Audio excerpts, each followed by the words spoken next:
मेरा नाम विजय कुमार है। मैं गांव कुमारिया फतेहाबाद डिस्ट्रिक्ट का रहने वाला हूँ। नमस्कार जी, मेरा नाम सुनीता सेठी है, मैं सिरसा से हूँ। नमस्कार, मेरा नाम धर्मपाल है, लोकसभा सिरसा। विजय कुमार है जी, गांव रिसालिया खेड़ा है। ज़्यादा मैं आपको क्या बताऊँ, दिन और रात का फ़र्क है। एक तो सबसे बड़ी जो पहले थी ना कि खर्ची और पर्ची, तो पैसे होते थे। अब किसी को जाना, किसी को लड़का लगना है तो पहले चंडीगढ़ जाओ। गांव का एक आदमी होता था जो बीच का होता था, वो उसको लेके चंडीगढ़ जाते थे।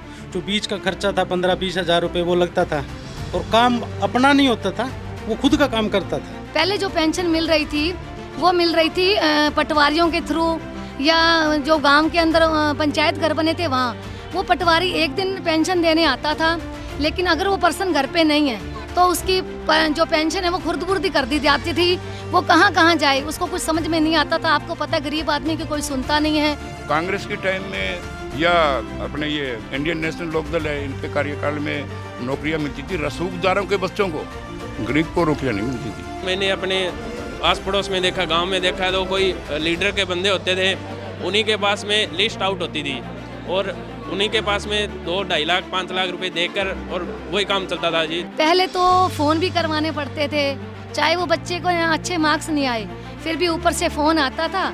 जो लड़का जिसके बच्चे के नंबर ज़्यादा थे वो रह जाता था, और लेकिन जो बिल्कुल कम होते थे जिनके मार्क्स, उनको ले लिया जाता था। मोदी सरकार आने के बाद खर्ची, ये जो बीच की बंदा है ना, वो दलाली बंद हो गई है। एक नंबर अब जो पढ़ा लिखा है वो ही लगेगा। ये नहीं है कि सिफारिश मेरी है तो मेरा लड़का लग गया, नहीं। अगर मेरे में काबिलियत है तो मैं लगूँ। जब से मोदी जी आए हैं, इन्होंने जन धन खाते शुरू करवाए हैं, पेंशन वालों के खाते शुरू करवाए हैं, जिन महिलाओं की गर्भवती महिलाएं हैं उनके खाते करवाए हैं, ताकि जो सरकार के द्वारा जो भी कोई योजनाएं हैं वो सीधे जो पेमेंट है वो उनके खाते में आए। तीसरा बंदा जो बीच में होता था ना, वो उस बंदे का रोल खत्म कर दिया है, सीधे उसी के खाते में आते हैं। अगर किसी की मान लो जॉब के बच्चा लगा है, उसकी सैलरी अगर पीछे 80 पैसे भी है ना, तो 80 पैसे भी खाते के अंदर आएंगे।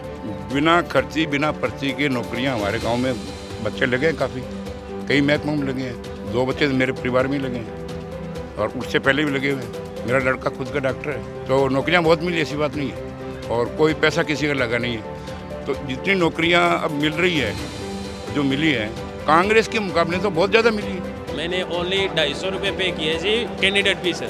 उसके अलावा मैंने ना बस किराया दिया, ना मैंने पेपर में आने जाने का किराया दिया, बस यही फ्री है और मेरे को 250 रुपये में जॉब मिल रही है जी। इससे अलावा आप एग्जाम्पल देख ही सकते हो जी। मेरे गाँव में अभी जो पीछे